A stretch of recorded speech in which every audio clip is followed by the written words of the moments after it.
E aí, amigos, esse é o Cara Preta Podcast. Eu sou o Lucas Benfica, corredor amador, designer gráfico. E estamos aí todo dia tentando aprender um pouquinho com todos os discos do Racionais e do Jorge Benjor. Eu sou a Erana, sou psicóloga, mãe de uma menina chamada Manu. Estou aí também aprendendo sobre racismo, feminismo negro. Meu objetivo, aqui principal é que a gente possa promover alguma mudança, nem que seja um grão, uma coisa pequena, tá? Então que a gente possa repensar algumas questões e que a gente possa evoluir aí de forma coletiva. Meu nome é Fabiano, eu sou contador e o objetivo de participar aqui do Cara Preta como negro também é o aprendizado, é compartilhar experiências, tentando construir ideias, pensamentos e tentar passar sempre uma mensagem boa, produtiva, para que a gente tenha aí dias melhores para toda a nossa coletividade. Então, nosso tema piloto, a autoestima ou o auto-amor da pessoa preta nas relações interraciais. Mas a gente dividiu em tópicos isso aqui. Primeiro tópico, a gente já vai começar a falar agora e depois a gente traz os outros. De que tipo de relações estamos falando? Amorosas, profissionais, com a sociedade em geral do nosso dia a dia? E aí, Fábio, Airana, o que vocês têm para falar sobre isso? É algo que a gente tem que pensar sempre, né? Autoestima em qualquer relação. Geralmente, quando vai falar em relação interracial, eu acho que a gente acaba indo por uma relação romântica e a nossa experiência, né, é heteronormativa, mas a autoestima em qualquer tipo de relação, tá? Tem uma pessoa branca e uma pessoa preta, né? Ela sempre tem que ser um objeto ali de cuidado, né? Eu penso. Relação também parental, né? Tu ter um pai ou uma mãe branca e tu ser negro também tem ali uma diferença, tá? Em que a gente tem que ter esse cuidado. O que a literatura ali também nos traz é pouquíssimo, tá? Sobre isso, né? E principalmente focado realmente em relação afetiva, romântica, tá? Mas onde tem, acho que afeto, tá? E em relações a gente tem afeto, relações de trabalho, de amizades, sempre vai ter que ter esse cuidado em relação, né, à diferença que tem entre a pessoa negra e a pessoa branca. Sobre autoestima, assim, seguindo um pouquinho nessa linha da Irana, né? Eu acho que, assim, tem várias situações, assim. Um que eu acho, assim, que da minha experiência que a gente evoluiu bastante foi na relação, assim, de afeto, que traz também pontos, assim, de fé, né? Somente religião afro, né? Eu fui praticamente criado a não dizer que tipo de religião eu ia, não dizia o que de fato eu fazia. E quando eu era pequeno isso me questionava, né? Porque a gente tinha uma certa até vergonha de falar alguma coisa desse tipo, de tu dizer para amigos ou de tu dizer de forma que tu vê a tua fé, enfim, coisas assim íntimas que também tem relação com a autoestima, né? Eu acho que com o tempo assim isso desenvolveu melhor, né? Eu vejo de uma forma mais afirmativa hoje. Eu acho que nessas relações, de alguma forma, o negro em si, ele se tornou mais ativo, assim, tem mais segurança, né? Tem mais uma troca também, a gente vê bastante brancos também que participam, né? De coisas assim que tem na origem da nossa etnia. E eu acho que isso também, assim, traz um pouco de sensação de um desenvolvimento, assim, de uma autoestima. A gente vai se descobrindo, né? A gente tem a mesma idade aqui, 36, 40 e poucos, e a gente vai se descobrindo e, como o Fábio falou, a gente vai se afirmando e, como a Irana disse, a gente tende a muito mais pensar nisso nas relações amorosas. Mas, se descobrindo, eu sou um cara que eu não... Por ter uma profissão, digamos assim, do meio totalmente caucasiano, que é o design, que é a publicidade, que é o marketing, a comunicação, invariavelmente eu me via uma pessoa branca, assim, até sofrer algum caso de racismo. E aí tu vê, e tu começa a te afirmar, e tu começa a buscar referências pretas na profissão e no mercado, assim, que eu tô para poder se afirmar, e é muito difícil encontrar. Então a gente acaba fazendo por nós. Eu acabei fazendo muito por mim, assim. E aí, até conversando com a Irana um dia, assim, que ela me chamou para falar, eu disse que eu era muito respeitado, né? E isso engrandece a nossa autoestima. Mas a gente não pode confundir não pode deixar o ego chegar na frente dessa autoestima, né? Acha que daqui a pouco a gente tem que se vingar de alguma coisa, de alguém, sei lá. Isso é muito perigoso também. Aí eu acho que em relações amorosas e de amigos, assim, todos os afetos, assim, posso dizer que é muito parecido, assim. O Martinho da Vila uma vez falou que as mulheres brancas são muito menos preconceituosas que os homens brancos. E isso, para mim, é bem visível, assim. Tenho muitas amigas brancas, assim, e é muito notório isso, assim. E na rua, como é que vocês sentem assim? A gente sendo. Porque, poxa, a gente é privilegiado, assim. A gente ocupa bons lugares, a gente é bastante respeitado entre os nossos, assim. O que vocês pensam sobre isso, assim? Esse respeito?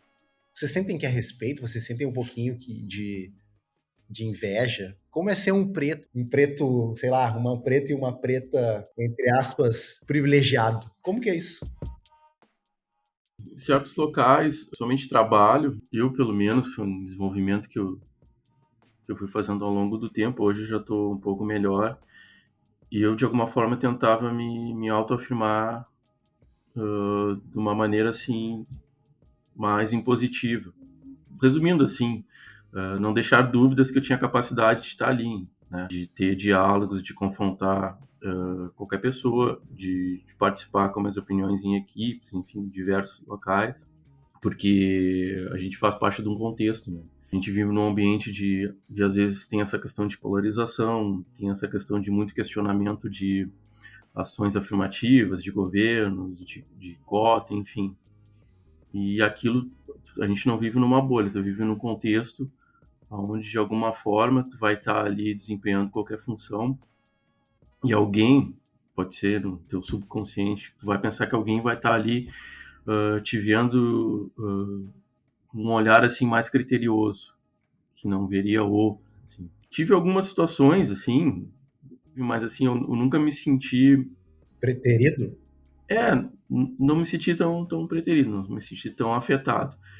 Eu acho que a gente, de alguma forma, como eu estava falando ali no primeiro diálogo, a gente carrega ainda um passivo, né, principalmente de infância, né? Ainda a gente tenha que provar alguma coisa assim. Certos ambientes, de repente, não exigiram tanto isso, né?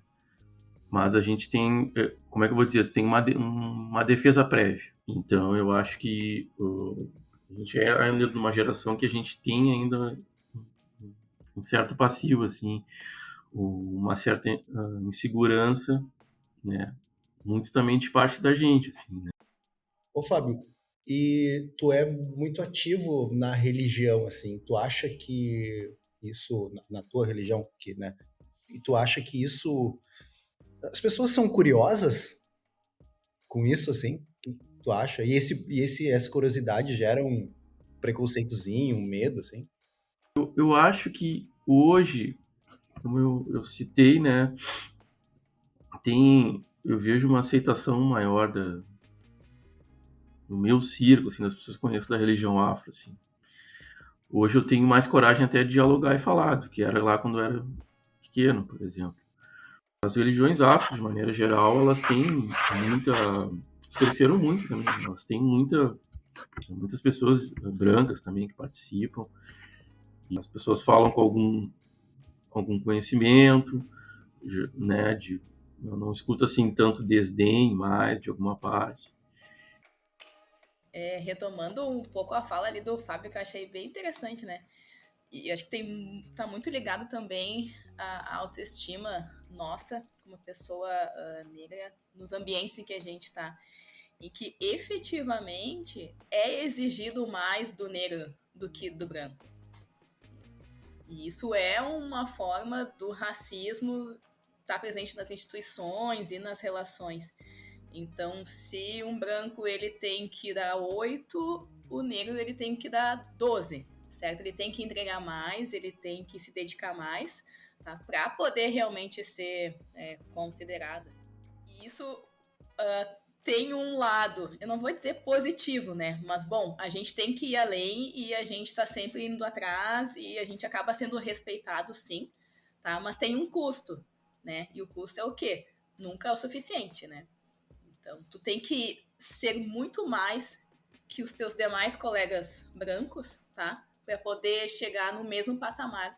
Tem sim um lado positivo, tá? Que a gente vê que sim, nós conseguimos. Então, um lado positivo é pessoal, digamos, como uma conquista pessoal.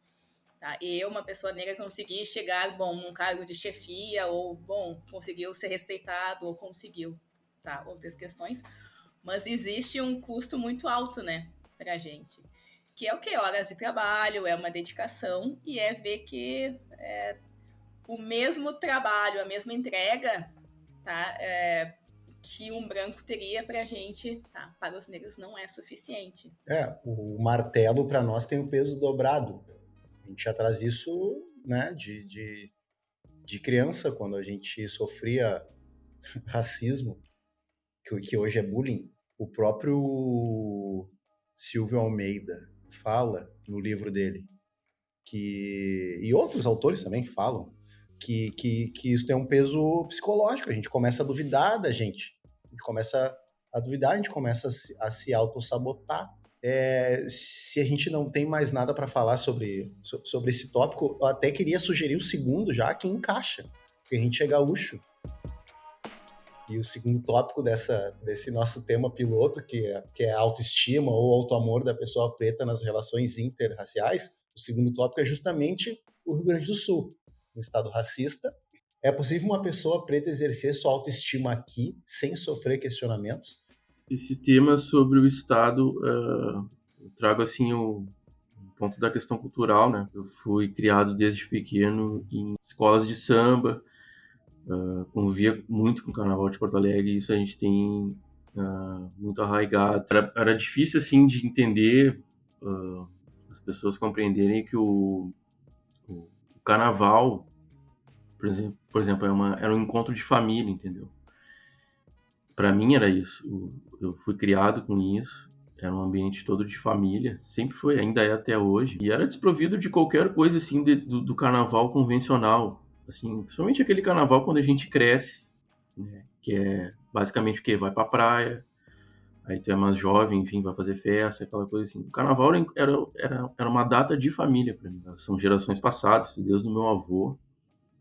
Então, quando principalmente volta às questões de criança, eu dizia que gostava do carnaval, que no carnaval eu cansei de ver assim a ar de menosprezo das pessoas, porque até hoje o carnaval sempre foi um apêndice de Porto Alegre, para falar a verdade. Ele foi feito praticamente uma faxina dele, né? Hoje ele está lá no Porto Seco. As pessoas sempre veem com um certo desdém, sem conhecimento, né? E só sabem que é algo que tinha o tipo da coisa, o tipo do evento que tem que odiar. Então, trazendo esse ponto aqui da nossa cultura, principalmente relacionado ao Estado, eu acho que é o ponto assim mais concreto de onde há diretamente o racismo, né? Tanto institucional, por parte do governo, né? Como das pessoas em geral. Tem pessoas que nunca pisaram numa escola de samba, mas é aquela coisa, escola de samba, o Porto Seco, tu vê a maioria, o tipo de povo que vai lá. São pessoas muito mais humildes e majoritariamente negras. Então, assim, esse é o caso, assim, pelo menos da minha vida, assim, em particular, onde mais eu senti essas diferenças, mais senti desdém das pessoas, menosprezo, né, de às vezes, tu ouvia, assim, por exemplo, uma frase, assim, comum, que tu ouvia até de amigos, isso não é cultura daqui, como se alguém dissesse pra ti que cultura que tu deve gostar por estar aqui. Isso pra mim é um escárnio, né?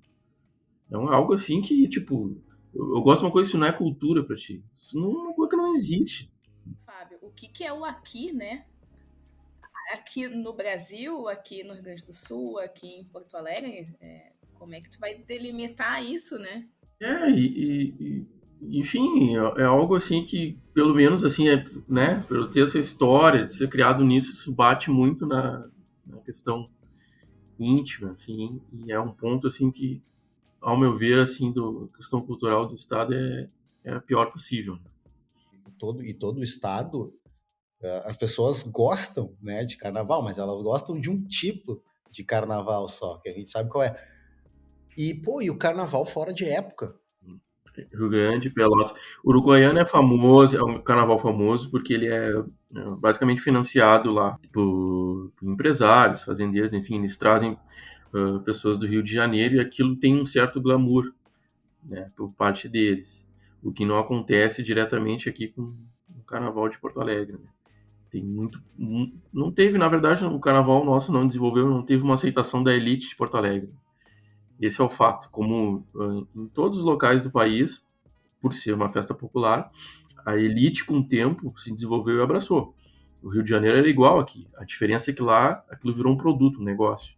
Alguém olhou antes e aí se transformou no que é hoje, né? Que na verdade quem vai sabe que o carnaval no dia lá é para turista, né? O povo carioca mesmo vai em ensaios e olha lá.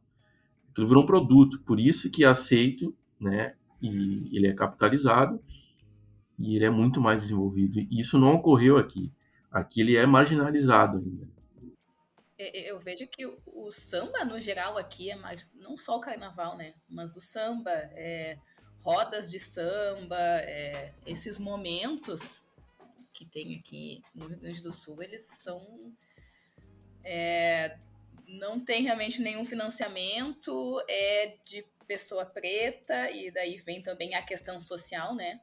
Que está daí ligado ao pobre também, né? A quem vive em comunidade.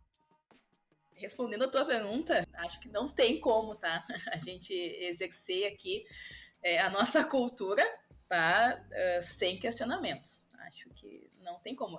Sempre, vai ser sempre uma luta. Sempre é uma palavra forte, mas por um bom tempo. A nossa geração ainda vai ter que lutar para afirmar esses nossos espaços, né?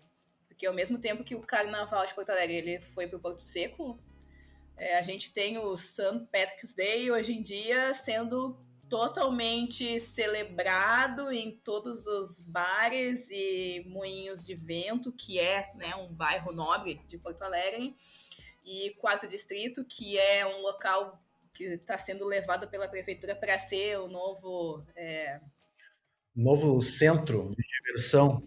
novo centro, exatamente. Então, assim, a gente tem festas que não seriam daqui também, né? Sendo, bom, celebradas pelo nosso governo, né? E pelas pessoas aqui, pela população. Ao mesmo tempo que o que é do povo preto, né, é relegado. Tem um material de publicitário do governo federal, mas para denunciar o trabalho análogo à escravidão. E é uma cena bem forte, assim, é um cara preto, assim, e aí vem uma corrente, um desenho de uma corrente, assim, contra ele, e quando chega no rosto dele, ela quebra. E aí depois vem a mensagem, trabalho análogo à escravidão, denuncie.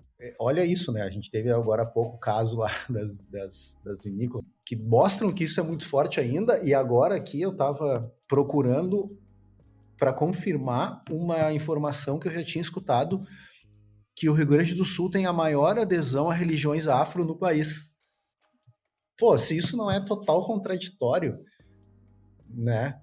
O que a gente vive e a gente tem que viver escondido Eu tô lendo muito agora sobre Umbanda, como um cara que estudou design, quando a gente passa pelas disciplinas de arte, quando a gente vê lá o período barroco, a gente vê que são imagens que se criaram, né, que as pessoas construíram, moldaram, desenharam, e ali elas se apegaram.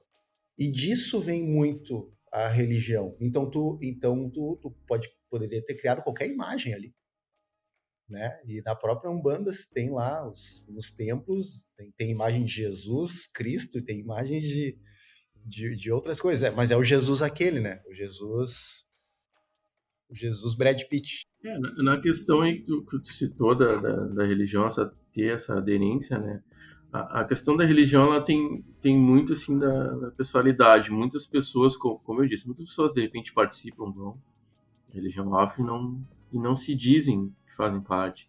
Por isso que ela tem uma aceitação maior, porque ela adentrou, assim, no geral da população. Né? Até ontem, provando mais ou menos isso aí que tu falou, chamou a atenção, o Jornal do Almoço ontem falou da celebração do Bará do Mercado, que é uma ocupação que tem lá no mercado, né, de um preto velho, antigo, que o sentido de sentar um baralho, e o baralho é um santo que ele abre os caminhos, né, e abrir caminho para fartura. Então tem toda a simbologia do mercado, a questão de ter fartura, do povo ter comida, dos pequenos empresários conseguir vender. Tem simbolizado lá, ali no nosso mercado público um bará. E eles estavam dando passe ontem. Vê que isso aí ecoa de uma forma mais aceitável, assim, né? Porque é o que eu digo, a fé, principalmente do brasileiro, assim, o brasileiro, acho que a maioria do povo se declara católico, né? Mas o cara pode casar lá na igreja católica e participar de religião afro e não falar, muitos não falam, né, que vão muitos, né? E até me surpreende, eu tenho amigos, assim, que tu vê, assim, que participam muito mais que eu, sabe, muito mais que eu de religião afro, né? Então essa parte da religião eu vejo de uma forma mais envolvida, menos que a cultura. A cultura sempre é uma questão de produto, né? O que me incomodava muito nessa questão que a gente citou aí do carnaval é um pouco da questão relacionada a mérito, né? As pessoas dizerem assim, vocês não apresentam um espetáculo digno, é por isso que não há apoio. Porque, na verdade, é uma inversão de valores. Toda festa popular, ela só se desenvolveu no país, primeiro com o apoio do poder público e das elites. É o que acontece no Rio de Janeiro. As pessoas têm pouco conhecimento disso. O que mais magoava é as pessoas desmerecerem que tu gosta de um espetáculo, desmerecerem que tu tem pertencimento daquilo, né? Ou não é a tua cultura, ou que tu gosta é muito ruim, ou tu não tem noção daquilo que tu está gostando. Como se tu fosse um alienado, né? E gostasse de algo assim que é completamente desprezível. Porque quem conhece o povo, quem participa, sabe da expressão que tem de sentimento daquilo, de pertencimento. É um povo muito humilde e que o momento do carnaval, ou quem vai à quadra, quem participa de escola de samba, sabe que aquilo ali é um prazer assim enorme, né? Aquilo ali passa de geração. A gente sabe que às vezes hoje, né, as gerações, enfim, têm mais acesso, tem outro tipo de coisa assim, mas realmente no passado a gente era algo muito que a gente tinha de raiz, assim, que passava de pai para filho, enfim, e que aquilo tem um valor muito grande e de alguma maneira sempre, né, assim, da opinião, assim, no geral, desdenhado, assim, né, muito depreciado. É uma eterna resistência, né? É uma eterna resistência, né? Um amigo meu uma vez falou o seguinte: o que determina se as pessoas vão ou não na festa é o ingresso. E aí vocês estavam falando do Porto Seco, eu sou total crítico ao Porto Seco, que é onde é o carnaval hoje, por isso, porque foi um projeto feito para abrigar todos os desfiles, os de 7 de setembro, 20 de setembro e o carnaval, mas só o carnaval foi para lá. E é isso, quando o ingresso é muito barato, as pessoas desdenham, as pessoas acham, vai estar mal frequentado, não sei o quê. Então ele falava, bota o ingresso caro que lota. Pô, os sambas que a gente tem aqui na região da Cidade Baixa, aqui, né, região boêmia e tal, aqueles sambas na rua ali, na Travessa dos Venezianos, que é um bairro, que é um resquício negro de Porto Alegre, pô, aquele samba baratinho, a cerveja barata ali, ninguém vai ali. E todo mundo que vai ali, quando eu falo todo mundo, eu falo dessa galera que quer roubar da gente. A galera não frequenta, a galera não vai, mas faz a feijoada com samba, ingresso a R$ 400, lota. Por quê? Poucas pessoas sabem nessa questão, principalmente do Carnaval de Porto Alegre. Eu era pequeno, né? Isso eu via a maquete, meu pai trabalhava na Secretaria de Turismo. Isso ainda, então, o governador Colares tinha um projeto, uma maquete, que eles iam fazer um sambódromo, que entraria a questão da harmonia, e que entraria ao longo do tempo shows, enfim. Então, por que não foi aceito, né, por toda a sociedade? Porque traria o carnaval teria ali um espaço fixo, né? Essa é a festa que eles não queriam ali.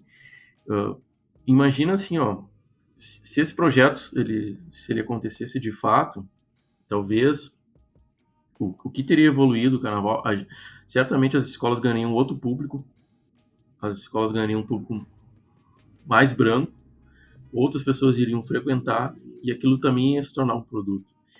Então, o que ocorre, o que é mais assim deplorável? Eles te mandam lá um anexo da cidade, Porto Seco, e dizem para ti que lá tu tem que desenvolver para depois tu ser aceito. Eu vejo dessa forma, né? É a questão que até a Irana falou do ter que provar mais, que a gente faz, traçando um paralelo nessa questão profissional. E é basicamente o que aconteceu com a questão do carnaval, né? Que é uma cultura muito negra, de tá sendo, sempre tem que provar mais que outros tipos de cultura aqui dentro do estado. Tu entrou, Fábio, acho que sem querer, no terceiro tópico. Ariana, desculpa, tinha alguma coisa para falar?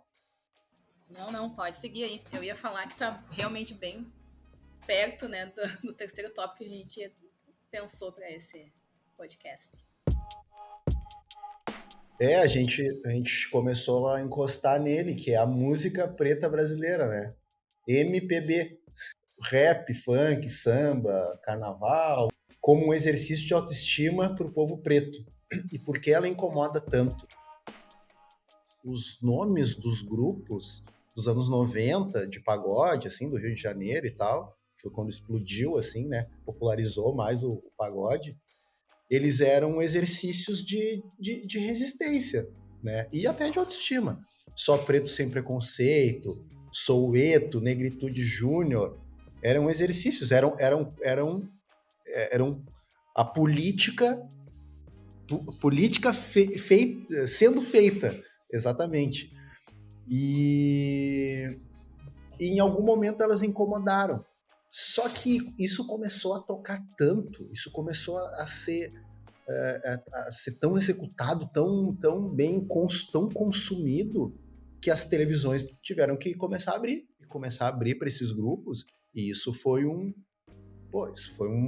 foguete, né, que trouxe tantas músicas agora. E aí Racionais, e esse pessoal do pagode mesmo já bebia da fonte lá dos grupos mais antigos, Fundo de Quintal, Originais do Samba e vários outros, e bebia da fonte do rap também.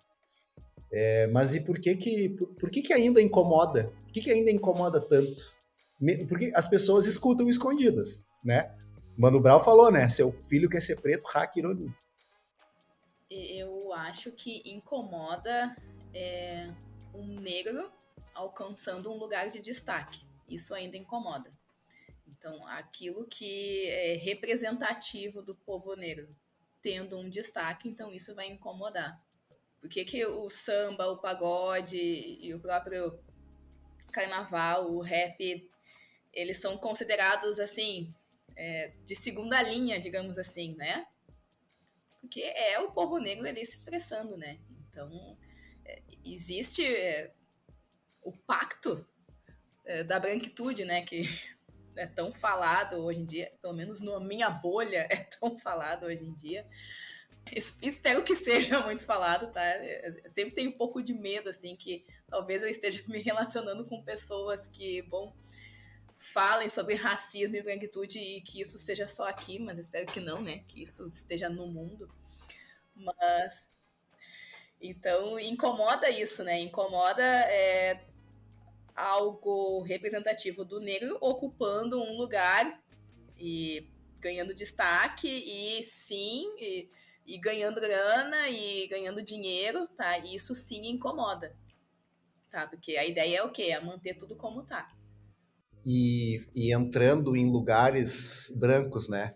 Esses dias eu vi no Instagram do Preto Zezé, não sei se eu cheguei a mandar para vocês, se não mandei, mando depois. O Preto Zezé, ele tava numa fila, o Preto Zezé é o presidente da CUFA, ele tava numa fila de um restaurante, esperando ali, acho que para pegar o carro dele, e aí ele viu um cara vindo, e chegou nele, e falou o seguinte, chama meu carro, por favor.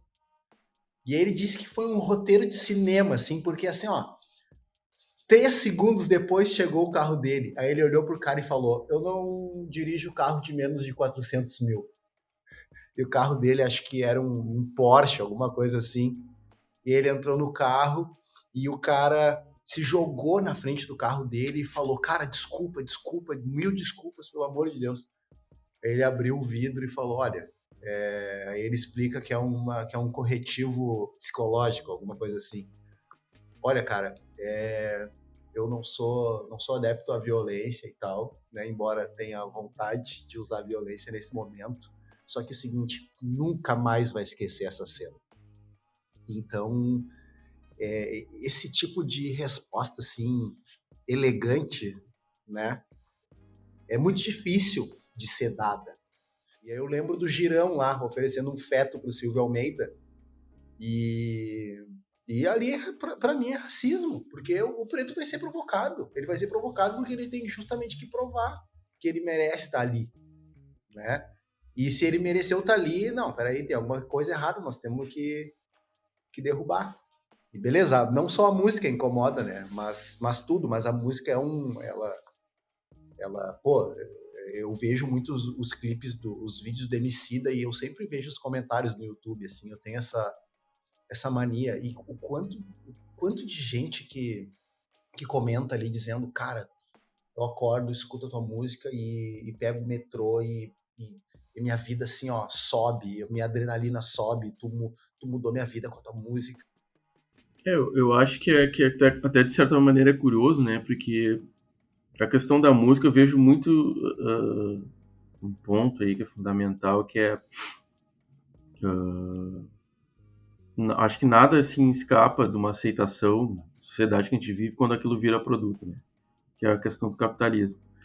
Mas aí a gente se depara com certas coisas assim do tipo o caso do Seu Jorge aqui no Rio Grande do Sul.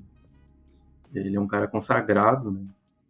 E mesmo um cara que sendo consagrado, tendo know-how, tendo tempo assim, né? Tendo uma aceitação até internacional, até nesse ponto que ele tem ascensão, né? Ele ainda sofre um racismo, né? Como sofreu aqui quando veio aqui fazer show aqui no Rio Grande do Sul, né? Então é um tanto quanto curioso, porque tô alcançando uma posição de destaque, uma posição maior, né? Tu frequentando a sociedade capitalista, tu frequentando assim lugares de destaque, ainda assim tem algum tipo de resistência, né? É algo ainda, um processo muito longo ainda, é algo que de fato é uma prova, né? Que incomoda, né? Ainda talvez é aquela questão, ele entra no Grêmio Náutico lá, né? E o cara fala da vestimenta dele, né? É curioso. Daí tu vê assim, pô, aquele cara ali só encontra ele o caras assim que ele vai encontrar onde, o pessoal da limpeza, o pessoal que tá servindo na Copa, e o cara é o destaque daquilo ali. Então de alguma forma choca ainda, né? Eu penso que nesse caso tem também a questão do negro estar a serviço, né? Então, o Seu Jorge esteve aqui, ele foi cantar e se apresentar num clube que a gente sabe que é majoritariamente de sócios brancos, né? Mas ele estava ali para, não como uma estrela, mas para servir, colocaram este nessa posição, né? Para servir a quem estava ali. Né? Bom, eu quero escutar tal música, eu quero que tu se comporte desta forma, eu quero que tu te vista aqui, como eu estou dizendo. Então, tu vê nisso a extrema falta de respeito com o artista, né? Com a cultura que ele está ali representando. Não, eu quero que tu venha aqui, mas eu quero que tu, neste modelo aqui, certo? Que eu estou te impondo. Mais uma vez, assim, é um ataque, né, à nossa cultura ali. Eu gosto da tua música desde que tu esteja vestido como eu quero. Desde que teu cabelo seja dessa forma. Desde que, certo? Eu vou te escutar. É quase assim, estou fazendo um favor em te escutar, mas tu vai te comportar aqui como eu estou dizendo, né? Como eu estou impondo. Não sou racista, eu até contratei o Seu Jorge para tocar na festa do meu clube. O Seu Jorge, se não me engano, nesse episódio aí, ele pediu que os funcionários pudessem assistir o show. E aí, Fábio, quando tu citou o que aconteceu com ele, me lembrou do Simonal, né? Quando compôs lá Tributo a Martin Luther King, que ele ainda sofria racismo, apesar de se chamar Wilson Simonal Castro. Tá, mas ali armaram para ele, né? Daí começaram a falar, agora tu tá cantando essas músicas de comunista, não sei o quê. Tem todo um contexto ali, o Simonal tem uma questão bem específica, mas claro que pesou para ele também tem uma passagem que ele tá com a Eli, se não me engano, no filme, né? Com a Elis, Que ele cita isso aí, ele cita, sou eu, né? Ele fala pra Elis, Elis entende. ela falou algo tipo, vamos lá, tem que... Eu também sofri, né, quando ela foi obrigada a tocar lá, né, num quartel lá, sei lá. Ela fala pra ele, eu também aconteceu isso comigo. Aí ele fala pra ela, tá, mas tu não é um homem preto. Eu acho que ele acabou entrando realmente ele participou de uma cilada, só que talvez ele pensasse que pela a posição que ele tinha conquistado, né, ele não ia sofrer tanto como ele sofreu, né, porque no fim ele pagou de bode expiatório de tudo, né. Sim, exatamente. A história é cíclica, né, cara? A mesma coisa acontece aconteceu com o seu João. Não, ele é um caso é um caso bem, né, ilustrativo como a gente fala nas questões aí, que a Ana falou, as questões de trabalho. Tu não pode deixar margem.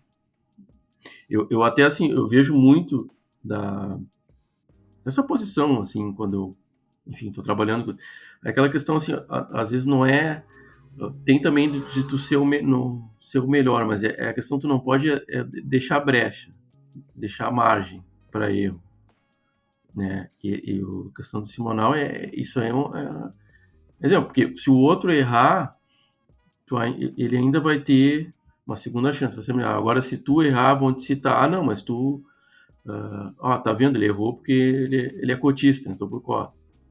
Entendeu?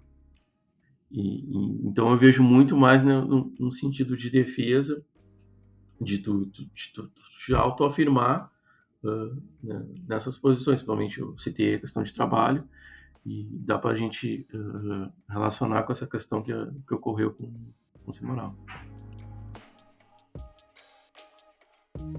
Historicamente se passa pano, né? Como se fala, pra pessoa branca em qualquer situação, né? Então isso é reiteradas vezes, né? A gente vê ali notícias de uma pessoa negra roubou um leite, ela foi presa. Então, um homem branco traficando, não, ele estava ali somente na faculdade, ali, né? Daí a notícia estudante universitário é pego portando cocaína. Não, o cara é traficante, entendeu? Então, Acho que assim, eu já li, eu acho que é a Sueli Carneiro, talvez seja errada, assim, que fala assim que a gente pode estar em qualquer ambiente, né? Nós negros. Mas a gente sempre seremos negros. A gente pode alcançar a posição de poder, a gente pode ter dinheiro, a gente pode ser o que for, tá? Mas a gente sempre vai ser um corpo negro ocupando aquele espaço ali que antes, tá, deveria foi destinado, tá, a um corpo branco. Então, essa marca, ela tá sempre na gente. O Yuri Marçal tem um texto muito bom sobre isso, quando a esposa dele sofreu um sequestro, e aí ela conta pra ele, como é que é? E ele pergunta como é que eram os caras, não sei o que, ela, eram 4 caras brancos. Aí ele, tá, beleza, né? Ele começa o show falando, bom, então eu queria contar pra vocês que aconteceu isso, e prometi que não vou fazer piada, mas eu vou fazer piada. Eram 4 caras brancos, escutando música de brancos, eles não têm a manha para sequestrar. É muito engraçado, assim. Até desse lance de ser visto, assim, né? Daí a gente vai, nós que temos uma boa condição, assim, a gente não pode negar, foi com o nosso esforço que os nossos pais, nossos antecessores aí cavaram pra gente. Como a gente bota uma roupa bacana, assim, as pessoas nos olham na rua, assim, né? Cara, como assim? Como assim esse cara tá usando uma corrente? Como assim esse cara tá usando um tênis bacana? Que isso? Tá tudo errado. E aí, voltando um pouquinho no Simonal ainda, pô, ele fez muita coisa. Ele começou a cantar com orquestra. E aí falam, não, foi o Roberto Carlos. Não, nada, foi o Simonal. E o seu Jorge também depois. Para mim, a história é muito, muito cíclica, assim. E aí, quando a gente começa a observar isso em tudo, a gente começa a saber se portar perante, né, perante as coisas racistas que a gente sofre. E aí tu citou a Sueli Carneiro, eu queria já deixar uma dica aí pra galera escutar o podcast da Sueli Carneiro com o Mano Brown. Que é sensacional, né? Parece que em algum momento ela vai dar um soco no Mano Brown. O Mano Brown fica até meio assustado, assim. Ele fica pianinho. Porque ele fala, pô, ela é diretora do GL10, do portal GL10, né?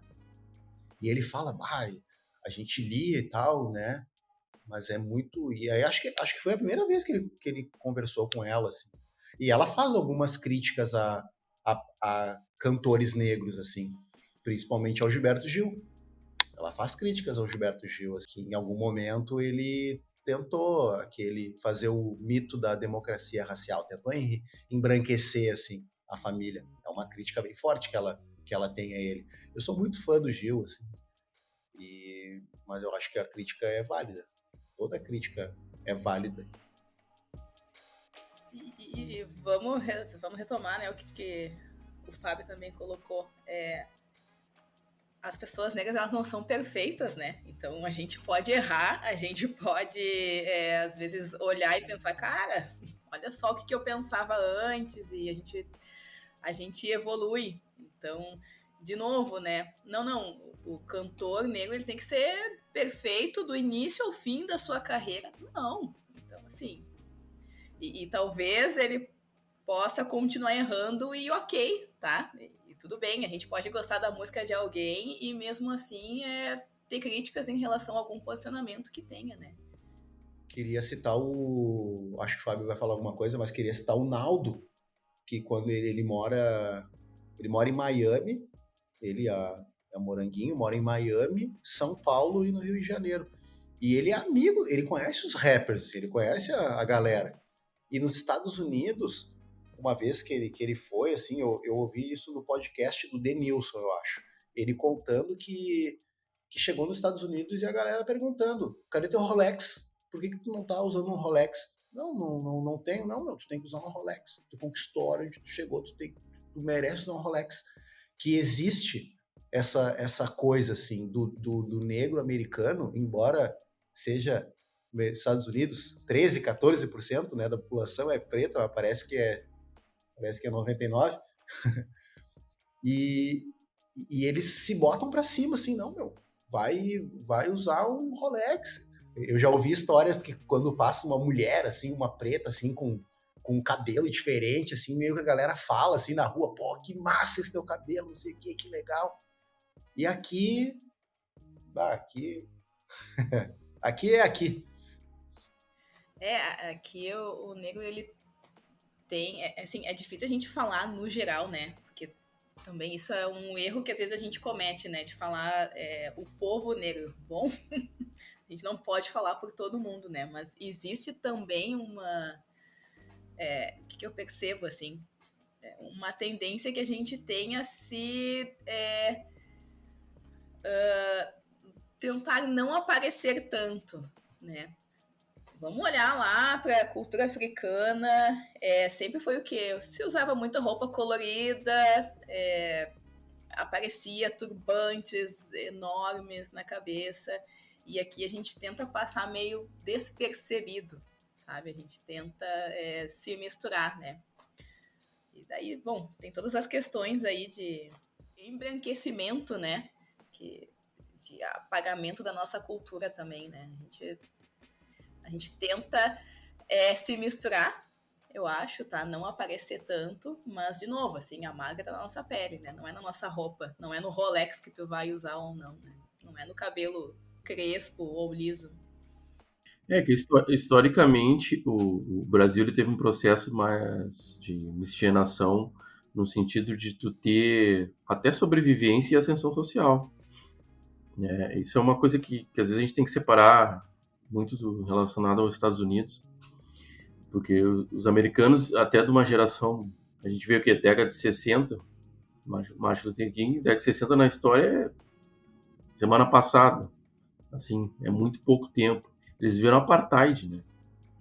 Eles viveram algo assim muito mais forte relacionado ao processo aqui que teve da libertação dos negros que teve aqui no Brasil, porque aqui eu acho que se criou muito essa cultura, né, de tu de fato adquirir a cultura branca, se miscigenar, procurar ter uma aceitação maior, sobrevivência, reconhecimento, se misturando de fato com brancos, né, tanto no relacionamento afetivo, enfim, de outras formas, né.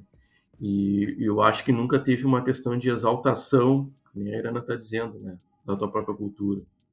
Né? Isso ficou de forma meio velada. Né? Que o pessoal fala que é muito a questão do racismo, às vezes aqui a gente vê que é a questão velada, né? A questão que nem do carnaval. As pessoas não vão dizer que não gostam daquilo diretamente porque é festa de preto. Nos Estados Unidos até diriam.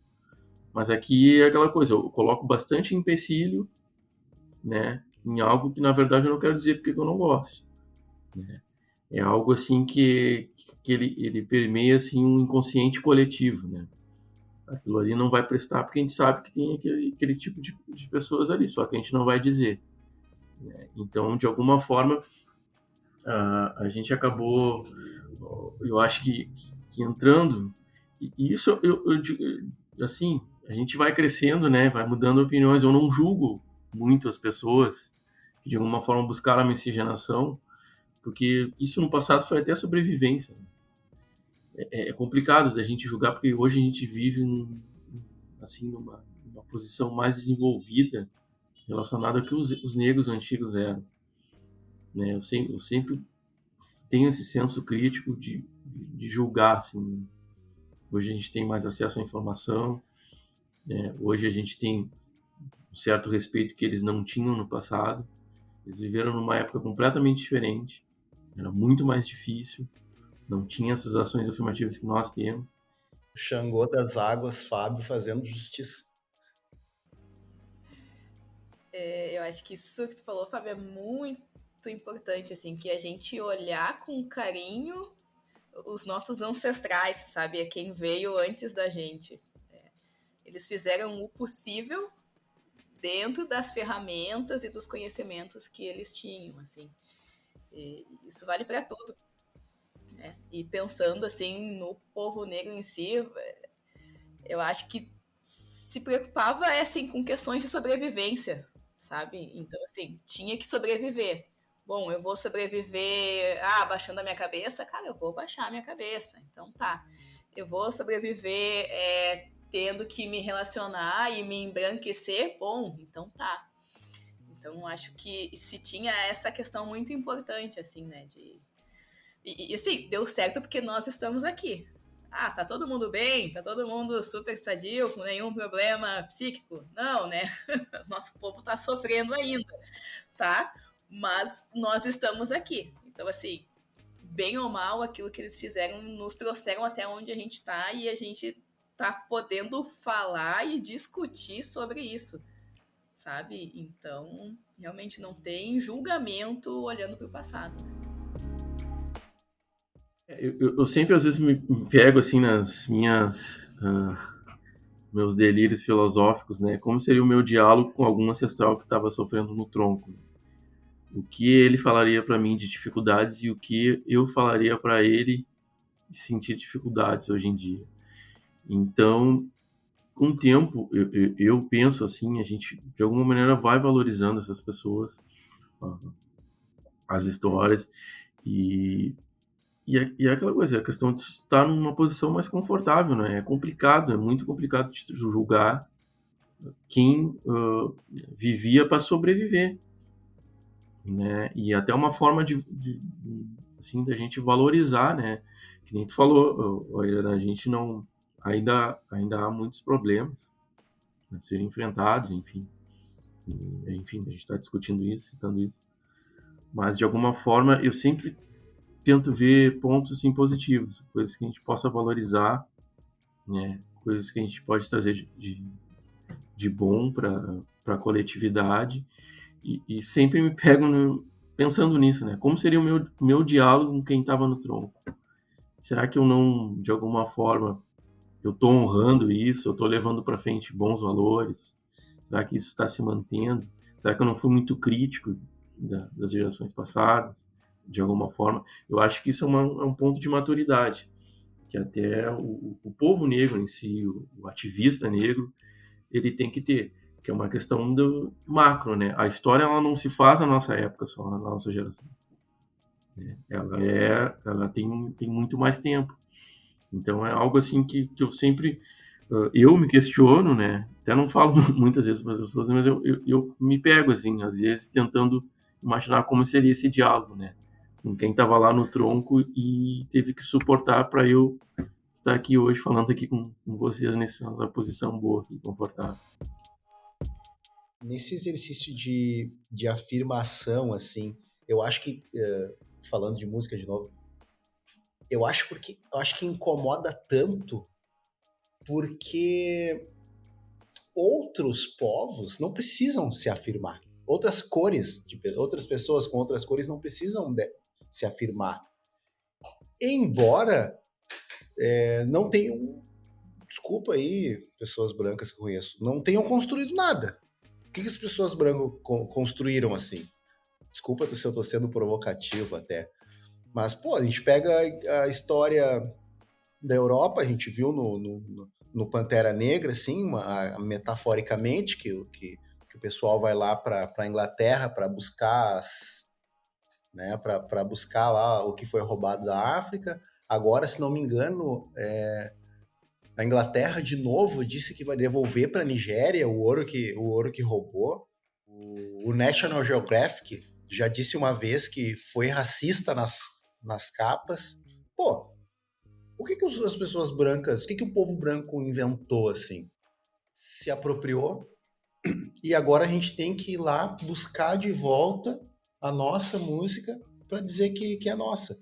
O próprio rock lá parece que foi, não lembro bem, foi inventado por uma mulher negra americana. Essas coisas assim. Acho que por isso que o tópico música está aqui, né? Porque o tópico música talvez seja o mais emblemático pra gente, assim. As roupas também, que a Irana citou, as roupas coloridas e tal. E também a gente vai vivendo o dia a dia ali, a correria, e é difícil tu ter tu ficar te afirmando o tempo inteiro. E aí eu, por exemplo, eu gosto de trabalhar com fone, então eu tô sempre escutando ali. um rap, um pagode, escuto outros tipos de música também. Mas vários tipos de música eu começo a observar que bebem das fontes pretas. O blues, né? E uma vez eu vi uma entrevista de 3 umbandistas que eles falavam que assim, ó, o Gilberto Gil e outros cantores pretos tiveram que adaptar as batidas do tambor para o violão para não serem, né? Para não serem, digamos assim, exilados de novo, para não serem presos de novo. Então tu pega toda a menina baiana, né? Que tem aquela levada no violão, aquilo ali é um tambor, só que ele foi levado para as cordas. Então, até nisso, né, a gente tem que disfarçar. E aí a gente falou muito de ser aceito, de música, e aí eu vou pegar o exemplo da Irana de novo, quando falou do Seu Jorge. Tu vai tocar aqui no meu clube, mas tem que ser do jeito que eu quero, com a roupa que eu quero, o sapato que eu quero e tal. E aí a gente chegou na hélice, que é o último tópico, que é: brancos antirracistas estão crescendo? Estão dispostos a nos ouvir? É jogada de marketing ou realmente querem abre aspas, que nossos filhos cresçam em uma sociedade onde não julguemos e não sejamos julgados mais pela cor da pele, fecha aspas. Sabe que isso podia ser uma chamada do Globo Repórter, né? Ficou muito boa. Esse meu Globo Repórter aí, quem apresenta é a Glória Maria, né, cara? Sozinha. Eu não sei, assim, teria como medir se está crescendo uma população antirracista. Eu acho que está crescendo, assim. Eu sempre faço a referência de quando eu era pequeno e hoje aí, a gente está beirando os 40 anos. É muito mais desenvolvido, o tema racismo é muito mais falado. Eu acho que a gente está num processo positivo. Ainda há muita coisa a ser melhorada, de fato, mas eu acho que está no embrião de crescer, assim, desenvolver no Brasil uma sociedade que não basta não ser racista, tem que ser antirracista, né? E a gente vê, de alguma forma, isso uma aceitação. Em diversos pontos, como a gente citou aí no nosso diálogo, cultura, religião, enfim. Eu acho que hoje, ao meu ver, assim, aí com 40 anos, quando eu era lá, tinha consciência lá com 9, 10 anos, eu acho que há, assim, uma relação mais próxima, de mais empatia, né, do que a gente vivia em tempos anteriores, né. Agora, tem que ver com, assim, a gente tem que avançar como a gente falava ali, como esses assuntos, assim, eles vão se desenvolvendo, vão se perpetuando, como a gente vai passando principalmente para crianças, de que forma isso tem que ser relatado. Eu acho que tem um ponto aí muito da questão da política, né? Eu vejo muitas pessoas, por exemplo, que elas têm uma certa posição que é bem clara. Elas, às vezes, não entram muito nesses assuntos, porque elas não querem ser taxadas de uma posição política, né, definida. Então, não é que elas não queiram falar de racismo, elas não querem ser associadas a um certo grupo político, né, e de alguma forma isso é melindrado. Eu acho que as pautas identitárias, elas viraram também um produto, e isso eu vejo de uma forma perigosa, porque tudo que vira produto, ele acaba virando um negócio, tanto político, né, quanto adentrando no capitalismo. E eu acho que isso tem que, de alguma forma, tem que ser revisto, principalmente no como tu vai desenvolver isso. A gente tem que, eu sempre penso assim, a gente tem que criar muito mais pontes do que a gente criar desafetos. Eu vou voltar a citar então lá o fato da minha profissão, assim, o fato de eu ser designer há 20 anos já, e em um ambiente branco, assim, eu vejo bastante, assim, que as pessoas majoritariamente brancas estão dispostas a ouvir. embora elas ainda pensem que é fácil resolver um problema. Vamos uma vez montar uma agência só para produtos femininos. E eram 4 sócios homens. E aí, isso é verdade, história é verdade. E isso ainda acontece hoje. Pessoas brancas querendo discutir e serem autoritárias, assim. Mas eu vejo muitas ainda ouvindo, assim. Porque, como eu disse antes também, a mulher branca é muito menos racista, assim. E por ela ser menos racista, ela obviamente tem mais facilidade, né, de ter relacionamento com várias outras pessoas pretas. E a mulher, acho que sendo mais empática, assim, que o homem e tal, mas o homem branco, ele ainda tem aquele lugar no topo que ele nunca se questiona. Ele nunca vai se questionar sobre nada. E aí eu lembro de uma entrevista do Roger Machado pro professor Silvio Almeida, Roger Machado, treinador de futebol, ele falando que ele escutava constantemente, não, cara, agora tu tem que começar a frequentar uns lugares que a gente frequenta, né? Porque agora tu tem dinheiro, tu dirige um carro bom e tal, né? E isso é totalmente ofensivo, assim. É muito ofensivo, porque o que tu vai falar pro teu filho, assim, né? Teu filho não vai questionar, ele é criança, mas ele não vai questionar. Mas aí um dia ele vai estar brincando com os amiguinhos brancos e ele vai sofrer racismo. E ele vai perguntar, pô, pai, por que essas crianças estão me agredindo? Né? Porque a criança não vê diferença em nada. A criança não vê diferença de cor de pele, não julga, não é julgada.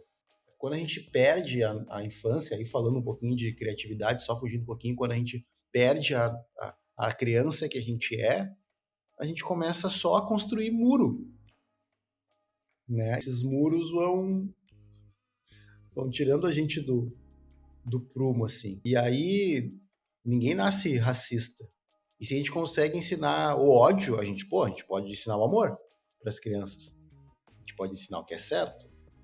Então, eu acho que brancos, respondendo assim, brancos antirracistas estão crescendo, assim, porque é inevitável, né? A gente ainda torcem o nariz ainda pra gente, mas era isso. A gente vai seguir ocupando lugares. Tem um amigo que sempre pergunta: ah, tu foi no lugar tal? Fui. Quantos pretos tinha? Eu, não sei. Não fiz esse exercício, mas às vezes eu faço, às vezes eu não faço. Sei lá, talvez seja uma falha, mas enfim, vou procurar corrigir. Eu concordo com vocês, assim, eu percebo também que tem se falado hoje em dia muito mais em racismo, e antes não se falava, né? Ou se falava muito na comunidade negra, né? Então hoje em dia isso é dito mais, é nomeado. Eu acho que isso é importante, assim. Tu só vai combater aquilo que tu nomeia. E isso vale pra gente, né, como pessoa. Eu tô me sentindo mal. Bom, tu tem que saber o que tu tá sentindo, tu tem que conseguir olhar pra ti e nomear. Bom, eu estou triste, eu estou angustiado, pra conseguir lidar com aquilo ali. E isso vale para nossa sociedade também, né? Então, hoje em dia a gente nomeia. Tem o racismo estrutural, tem o mito da democracia racial. Então, se estuda, se fala muito mais sobre isso, né? Inclusive pessoas brancas. Então, sim, eu acredito que a gente tem hoje em dia uma parcela muito grande assim de brancos antirracistas. A gente vê também ações afirmativas. Tá? A Manuela é minha filha, e ela estuda numa escola em que existe bolsas para alunos negros, independente da condição social, tá? Então, ela é uma bolsista e que existe o coletivo antirracista, existe grupos de leitura de autores negros, então é uma escola ela é diferenciada aqui onde a gente mora, né, em Porto Alegre, por isso, assim, pela questão racial, assim, pela essa preocupação, ela é muito forte ali, assim. Mesmo assim, existe racismo ali dentro da escola, né, mas o grupo, existe um grupo de WhatsApp, no caso, dessa escola de pais, tá, antirracistas, em que muitas pessoas ali participam, pessoas brancas, pessoas negras, né, então, assim, realmente, hoje em dia, existem muito mais ações afirmativas, tá, nesse sentido. Eu penso que o que é muito difícil, assim, uma pessoa branca, ela entender que o racismo, ele tá nela de forma que ela nem percebe. Então, quando a gente vai e nomeia uma ação, não, isso que tu fez é racismo, então é muito difícil se dar conta para as pessoas que se dizem antirracistas ou que dizem que não são racistas, né? Elas não percebem, assim, que é uma estrutura, que é todo um sistema, né, pautado para que elas tenham privilégios sobre pessoas negras, assim. Então, eu vejo que essa ainda é uma dificuldade muito grande, em que a pessoa branca tende para e escuta e tenta sair, tenta não ter esse olhar, assim, de privilégio, de que isso é o normal, né? Então, mas eu acredito na melhora, tá? Eu acredito que sim, a gente está evoluindo, apesar daquela parcela da população ali, vamos dar o nome, né, dos bolsominions, que, bom, a gente teve toda uma luta ali atrás, entendeu? Tendo que manter cotas, por exemplo, que eles queriam acabar com a lei de cotas, então sim, a gente está evoluindo. Tu citou essa galera aí. É necessário um líder, né? Sempre é necessário um líder para puxar alguma coisa. E uma vez o Fábio compartilhou no Instagram: sua crença política é inclusiva ou é excludente? Pô, e o que a gente viu foi muita coisa excludente no governo que passou, assim. Vou ser sincero, eu questiono todos esses termos, assim, eu questiono o que eles querem dizer, né? Eu acho que tem que ser ditos, tem que ser nomeados, como tu falou, Irana, mas eu questiono, assim, o que eles querem dizer, o peso que eles têm, porque é muito difícil entender esses termos. Para a própria pessoa preta que sofre, dizer isso, e acho que para a própria pessoa branca também reconhecer isso. É muito difícil tu te abrir em qualquer instância, né? É muito difícil te abrir. É muito difícil falar para uma pessoa branca, pô, tu tá sendo racista. Eu lembro do Big Brother, quando tinha um cara, eu não vou lembrar o nome do cara, eu não vou lembrar o nome de todas as outras pessoas envolvidas, que ele tava no quarto, assim, agradecendo, antes de dormir, agradecendo para as entidades dele ali, para os guias dele e tal, e se assustaram. Nossa, que ele tá tocando o tambor dele aí e tal. Dele esqueceu, assim, deixou passar, mas passou uns dias e ele, não, peraí, isso é racismo. E ele foi falar para as pessoas, galera, isso é racismo religioso. E a galera ficou ouvindo com uma cara assim, ficou ouvindo ele falar, e falaram, desculpa, pode ser preconceito religioso, mas racismo não é. Ele, não, óbvio que é racismo, porque não existe outra religião que não seja branca, que é o catolicismo, e preta, que é a Umbanda, o candomblé. Então, é óbvio que é racismo. As pessoas, acho que elas ainda têm o receio, né, de aceitar racismo, como tu falou, Irana, que é uma coisa normal, é normativo. Mas a gente bota um peso tão grande nele, a gente, sociedade, né, bota um peso tão grande nele que, nossa, não podemos falar disso. É que nem falar sobre grana, é um pesado.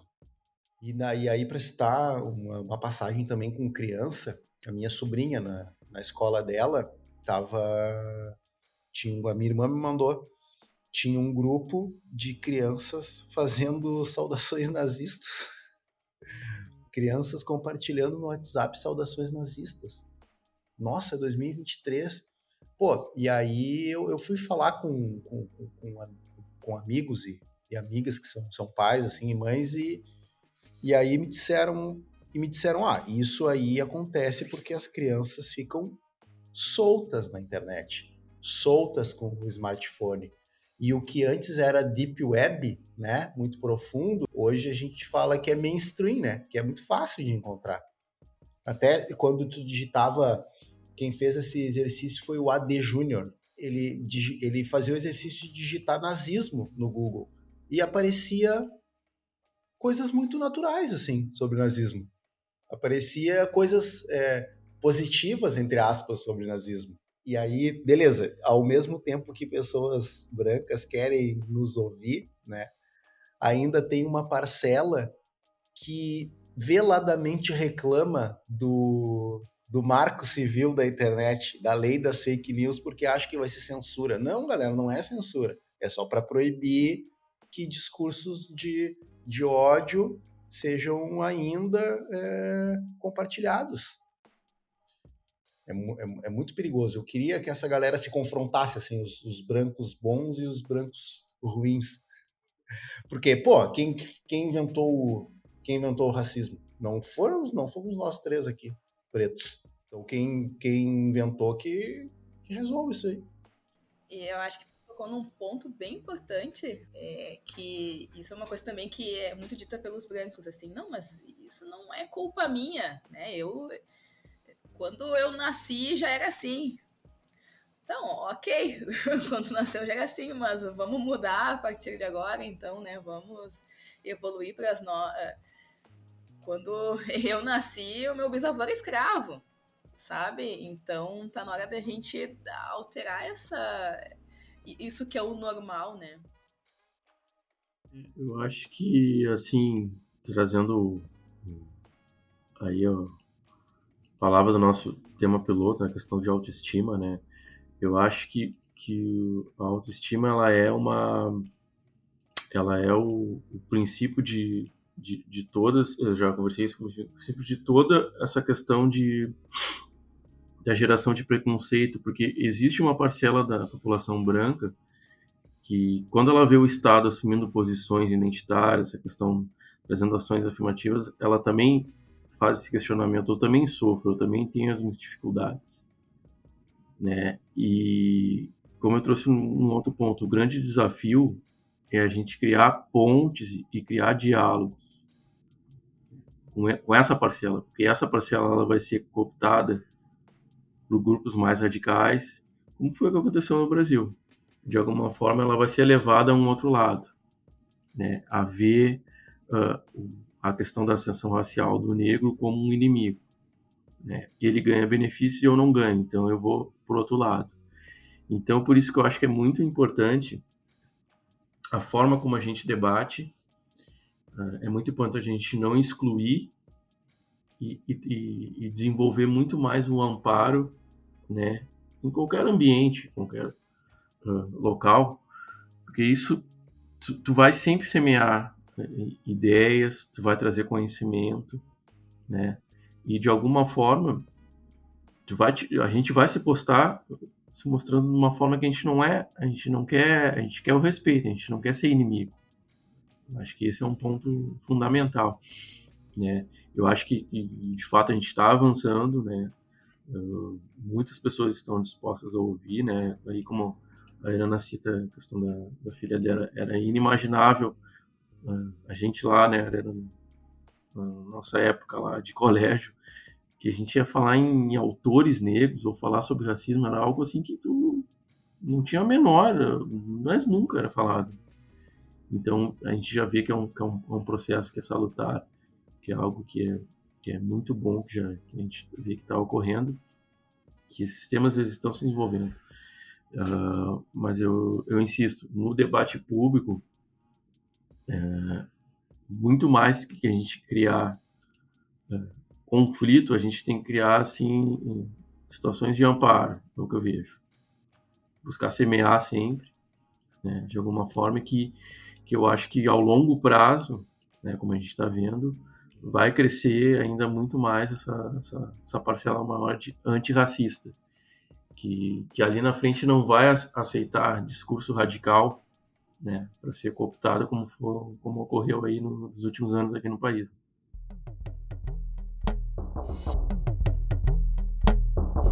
Galera, esse foi o primeiro episódio do Cara Preta Podcast, o episódio piloto. Falamos bastante.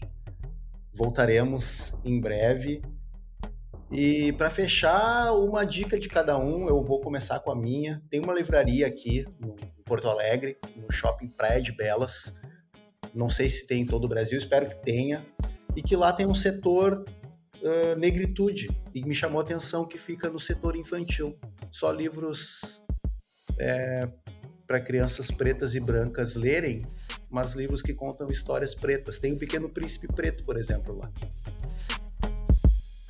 Minha dica é o Pequeno Manual Antirracista da Djamila Ribeiro. Acho que ele deveria estar presente em todas as casas, todos os lares brasileiros. Ele é bem básico, assim, e nos traz questões práticas de como a gente pode combater o racismo e que cabe a todo mundo, né? Não somente a pretos, não somente a uma parcela da população. Então, Pequeno Manual Antirracista, básico, leitura inicial para todo mundo. Bom, pessoal, minha dica é para conhecer um pouco da cultura afro, relacionada da religião no nosso mercado público. Lá tem a história do Bará que foi sentado lá para criar fartura para o nosso povo, para a população.